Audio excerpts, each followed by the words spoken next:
Hello दोस्तों। तो आज हम बात करने वाले हैं अपने नए बीपीडीओ के बारे में, जो हमारा नया बैच है और आज उनको 27 फरवरी को नियुक्ति पत्र मिले हैं। तो सबसे पहले आपको बहुत बहुत बधाई कि आप सभी जो है पंचायती राज विभाग यानी पंचायती राज परिवार का हिस्सा बन रहे हो। और प्रॉपर जब आपकी ज्वाइनिंग हो जाएगी अपने अपने डीपीआरओ में, जब आप योगदान आख्या दे दोगे तो उस दिन से ही आपकी ज्वाइनिंग मानी जाएगी, है ना। तो इसी के ऊपर थोड़ा सा बात करते हैं। तो आप में से किसी एक से मैंने ये लिया और इस पे थोड़ा सा मैंने कहा बता देता हूँ, क्योंकि कई जो है चयनित हैं उनको थोड़ा सा कन्फ्यूज़न था। तो आपसे जो जो चीज़ें मांगी गई हैं उनके द्वारा उस पर हम बात करेंगे, ठीक है। तो सबसे पहले देखो यहाँ पर दे रखा था कि जो शैक्षिक योग्यता का आपका सत्यापित प्रमाण पत्र, ठीक है। तो ये तो नॉर्मल है, जो आपने आयोग में दिया सेट है पूरा वही लाना है और ओरिजिनल भी आपको लेके जाने, है ना। जैसे आप डीवी के समय गए थे तो वहाँ पे अभी एक डिपार्टमेंटल डीवी होता है, आपको पता ही है। जन्म तिथि प्रमाण पत्र तो ये कोई अलग से नहीं बनाना है, जो आपका 10th का जो सर्टिफिकेट है वही जन्म तिथि का प्रमाण पत्र होता है, ठीक है। 3 नंबर में जो दिया है, एक एक नंबर करके मैं बता रहा हूँ। आरक्षित वर्ग के अभ्यर्थियों के लिए आरक्षण, तो जो भी आपका SC ST OBC EWS या कोई अन्य आरक्षण है उसका आपको प्रमाण पत्र लेके जाना है। चिकित्सा यानी मेडिकल, ठीक है। तो आप CMO से या तो फिर दूसरा क्या हो जाता है, मुख्य चिकित्सा अधीक्षक का होना चाहिए या मुख्य चिकित्सा अधिकारी का।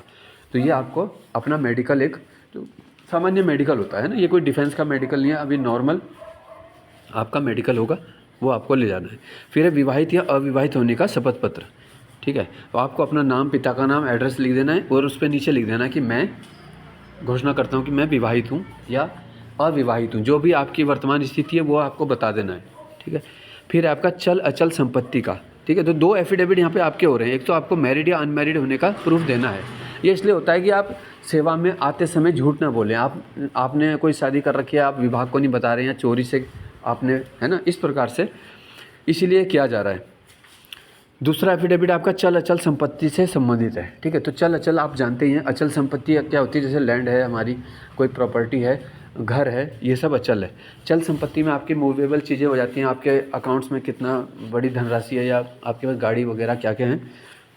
अगर आपके पास किसी गाड़ी की RC है यानी आपके नाम पे कोई गाड़ी है तो उसका आप मेंशन कर देना उस एफिडेविट में कि भाई मेरे पास ये बाइक है, ये स्कूटी है, ये कार है, उसका नंबर डाल देना, ठीक है।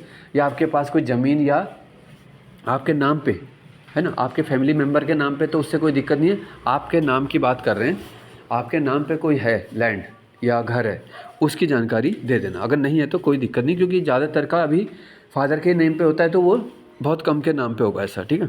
फिर है कंप्यूटर ज्ञान, तो CCC वाला हो गया यहाँ पे सर्टिफिकेट आपका, वो ले जाना है आपको।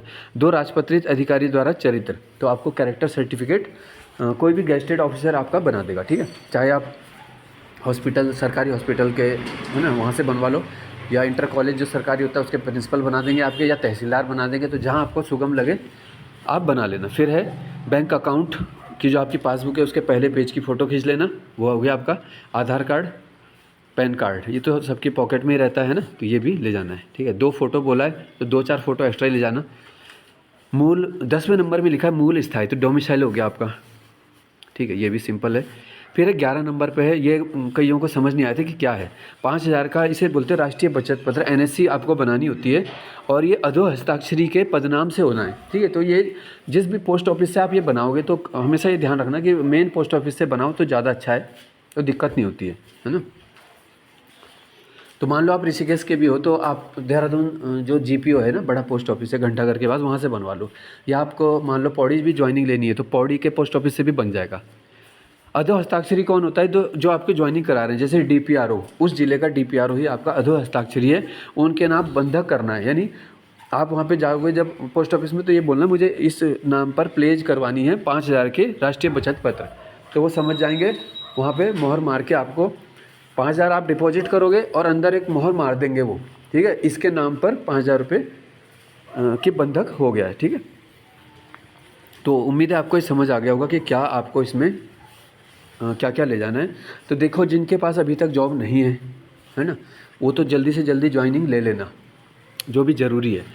अभी ये जो 5000 वाला बचत पत्र है, ये आप ज्वाइनिंग के 1-2 दिन बाद भी दे सकते हैं, जैसे हमें अनुभव हुआ था, क्योंकि हमसे तो ऐसे ही बोला गया था ना फिर कि आप ज्वाइनिंग ले लो और चाहे तो सेम डे बनवा लो या 1-2 दिन बाद दे देना, कोई दिक्कत नहीं है। तो आप ज्वाइनिंग लेने पे ध्यान रखना पहले कि ज्वाइनिंग हो जाए तो उसी दिन से आपका, क्योंकि विभाग में एंट्री मानी जाएगी, आपका योगदान माना जाएगा, आपकी सैलरी उस दिन से काउंट होगी जिस दिन आपने योगदान दिया। ठीक है। तो बाकी तो सभी कोई ऐसे डॉक्यूमेंट नहीं है जो बनाना बहुत मुश्किल है ना, बनी जाएंगे सब। आप एफिडेविट फटाफट जाके बना सकते हो, कैरेक्टर सर्टिफिकेट बना सकते हो, मेडिकल बनवा लो और ये वाला बनवा लो। ठीक है, तो ये सब आपका हो जाएगा। और जो पहले से जॉब में है तो वहाँ से उनको पहले वाले विभाग से कार्य मुक्ति लेनी होती है और फिर उनको अपने नए विभाग में ज्वाइनिंग देनी है ना। तो कार्य मुक्ति आदेश आप अपने पूर्व के विभाग से ले लेना और उसके जैसी तुरंत समय मिलता है। कोशिश यही करना कि उसमें आपके कार्य मुक्ति में और नई जगह की ज्वाइनिंग में गैप ना हो।